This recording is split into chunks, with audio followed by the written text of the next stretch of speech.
It is Santa Clarita's hometown station, KHTS. Make sure you go to hometownstation.com for all the latest and greatest Santa Clarita has to offer. And speaking of the greatest Santa Clarita has to offer, a special guest in studio. It's always a cool time of year. This time of year, the nominees for the SCV Man and Woman of the Year has been announced, and we have the opportunity to interview a lot of the nominees, one of which is Nick Lentini, who was so great that he was nominated by 2 organizations. And Nick joins us on KHTS now. How are you? Good morning, Kyle. How are you? I'm doing well. Thank you for coming on. You were nominated by the SCV Rotary and the Child and Family Center, so you were just an overachiever.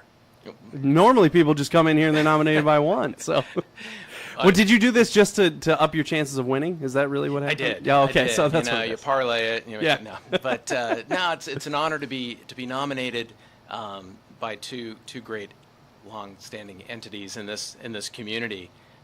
Santa Clarita Valley Rotary Club, being involved with them for a good portion of my life now, going on just over 19 years.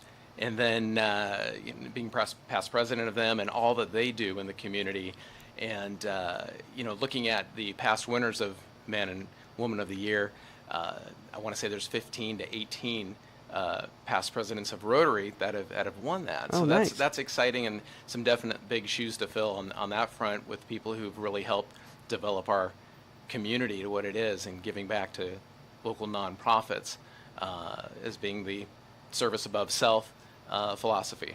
So how did you get involved with these organizations? Was it just I know your dad was part of the SCV Rotary, Jim Lentini, but I assume that's how you got introduced to that. But what about that one? And that's an assumption, actually. How did you get involved with the SCV Rotary? Basically through my family. Yeah. Through my dad, who's past president of both the Sunrise Rotary Club and also the Lunch Club Santa Clarita Valley Rotary, the former Newhall Rotary Club.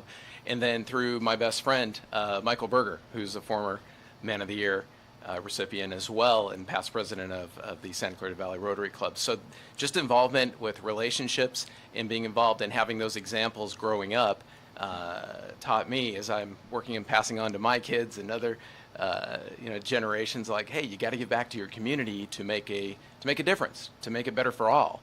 And hopefully continually recruiting and building the younger generations to get involved and give back to your community and stay engaged is a message that I really want to focus on for all nonprofits in this community, because the community is only as good as the people that engage and continue to help it grow. It's a special thing about the Santa Clarita Valley is there's so many opportunities to serve, and there's so many different nonprofit organizations. So what was it about? What was it about these ones that stuck out to you that made you want to get involved with Child and Family and Rotary? Yeah, with Rotary, just the camaraderie and the friendship of being or the fellowship of being involved, and not just in Rotary locally in the community, but internationally as well, and the forging of great friendships as well, and that bonding of being able to help the community as a whole, but also develop some great long-time friendships in our community in Santa Clarita Valley. It's a unique situation here, or a unique community, or a unique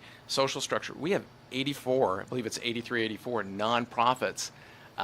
That's a lot. That's crazy. Yeah. And that's because we have a community that comes out and gives and steps up to any cause, any need. Yeah. And Rotary has always been big on that as well.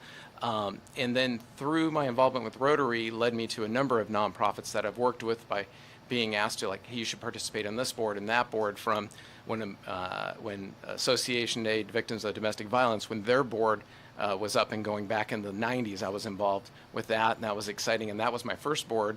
And there were former Men and Women of the Year that were involved there. Yeah. So I was engaged then, and then through the years of my tenure of being involved here in the community, it's just grown into different nonprofits, which one of my most cherished ones is Child and Family Center, and what they do in our community with their helping of kids and families stay together from all different issues they may be addressing. And I've been on their board 2 stints back in the late 90s, early 2000s. We were talking about kids earlier. Then I had kids and I had to take a break, and then I came back on, and my current run on there has been about 9 years. So just being involved. Child and Family, they They do amazing things in this community. Unfortunately, we can't talk a lot about that because of Yeah. privacy, but the incredible work that the Child and Family Center does for those in need and our kids. And, they have their giant big event, Taste of the Town, coming up first weekend in May for Sunday. And it's a great event. It's a premier event in this community, so that's happening as well. And I've just been very fortunate to be involved with them. And they nominated me last year, and they nominated me again this year, and I'm very honored on that front. Awesome. Yeah. He's Nick Lentini. He is an SCV Man of the Year nominee, nominated by SCV Rotary and Child and Family Center. I wanted to ask you, this is the last question I'll ask you. Sure. What is, if somebody's thinking about getting involved in a nonprofit or thinking just on the fence, not sure which one to support, what would you say to that person in the Santa Clarita Valley? That is a great question, and because I think it's extremely important, because it is a relationship-centric responsibility. And I personally feel that if there's something that interests you or touches your heart or touches your life or a friend of yours or a family member, get involved with, everybody needs help. Everybody needs board members. Everybody needs volunteers. Start as a volunteer. Work your way to becoming a board member, and make sure you're able to commit to that. Follow your heart and what you want to do, and make sure you're able to deliver on what you say you can when you get involved. And as little or as high as you want to get involved with that, it'll grow. But being able to just give back and help out, you're going to help those in need in our community. And if you look at the list of nominees, what I'm very excited about looking at this year and last year as well is you look at the younger set of individuals that are nominated that are getting more and more involved in the community with the nonprofits, from Brian Kegley, Steve Korn, Ed Masterson, Anne Marie Bjorkman. You've got, and I'm missing a bunch, so I apologize if I didn't remember everybody. But those people are continually giving back year in, year out. And it's not just one nonprofit. Yeah. It's multiple nonprofits they're involved with. It becomes a part of your life, and it takes your time. Yeah. You got to budget your time. So find something that you really are passionate about, and you're there to just help and serve others, and it'll work out. Awesum. Hope Nick that was the answer. That was perfect. That was perfect. Nick Lentini, SCV Man of the Year nominee. Thank you for coming by. Appreciate you. Thanks for having me, Appreciate you, Tom. and good luck to you. Appreciate it. And I'll root for you. I'm rooting for everybody. Good luck with you and your twins. Oh, thank you. Getting some sleep. Yeah, no, there's no such thing. There's no such thing. Quick break. More music on the way next. Hometown, your hometown station.